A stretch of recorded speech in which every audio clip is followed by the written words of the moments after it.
నేను అది ఈ రోజున మాటిస్తున్నాను. రిపబ్లిక్ డే రోజున ఎన్ని విపత్కరమైన పరిస్థితులు వచ్చినా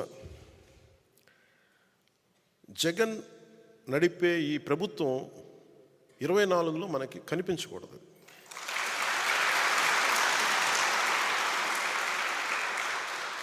నాకు వ్యక్తిగతంగా జగన్ గారి మీద కక్ష లేదు, నాకు వైఎస్ జగన్ గారి మీద.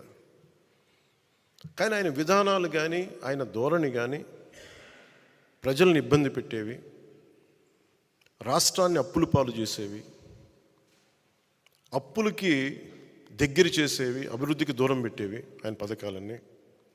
శాంతి భద్రతల్ని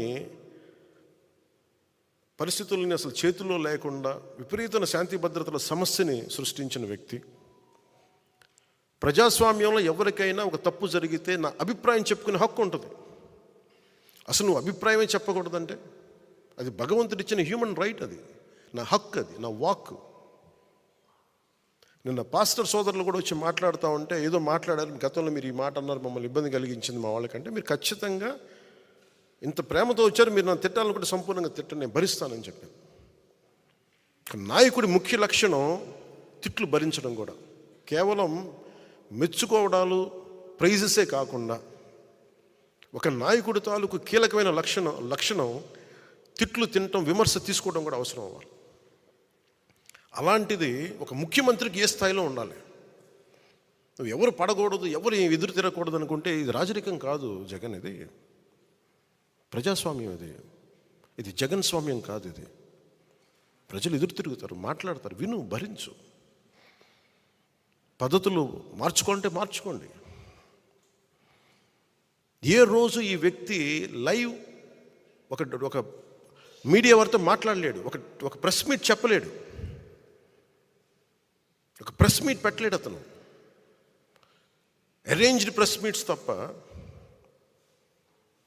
ఎప్పుడు అవన్నీ ఒక తప్పులు ఉండొచ్చు, ఇంకోటి ఉండొచ్చు, కానీ అసలు ఎక్కడా కూడా నువ్వు అందరిని ఇబ్బంది పెట్టేవి, ఒక సగటు ఇంట్లో పని చేసుకునే ఒక 35 ఏళ్ళ మహిళని చిన్నపాటి నిరసనకి పాపం ఆ రోజే జాయిన్ అయ్యి కార్యక్రమానికి వస్తే, నిరసన కార్యక్రమానికి వస్తే ఆవిడని అందరితో పాటు ఆవిడని కూడా అరెస్ట్ చేసేసి అటెంప్ట్ మర్డర్ కేసు పెట్టారు ఆవిడ మీద. ఎంత దాష్టికం. అంబేద్కర్ గారి విగ్రహం ఒకవైపు పెడతారు, ఒక దళితుడిని చంపేస్తే వాళ్ళ శవాన్ని ప్యాక్ చేసి ఇంటి ముందు డోర్ డెలివరీ చేస్తే ఆ వ్యక్తిని ఊరేగింపిస్తారు వైసీపీ నాయకులు.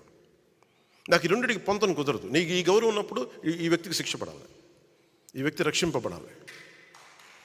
23 దళిత బంధు పథకాలు వాళ్ళకి తీసేశాం.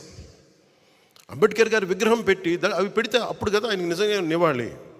ఇవేమో విగ్రహం పెట్టేసి ఇది వదిలేస్తే మరి ఎవరికి ప్రయోజనం అది?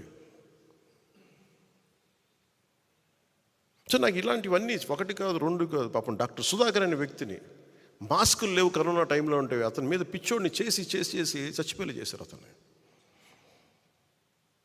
1, 2 కాదు ఇట్లాంటివి. ఆంధ్రప్రదేశ్ అత్యధికంగా దళితుల మీద దాడి జరిగే రాష్ట్రంగా పేరు వచ్చింది. ఎక్కువ ఫాల్స్ ఎస్టీ అట్రాసిటీ కేసులు ఆంధ్రప్రదేశ్లో బుక్ అయినాయి.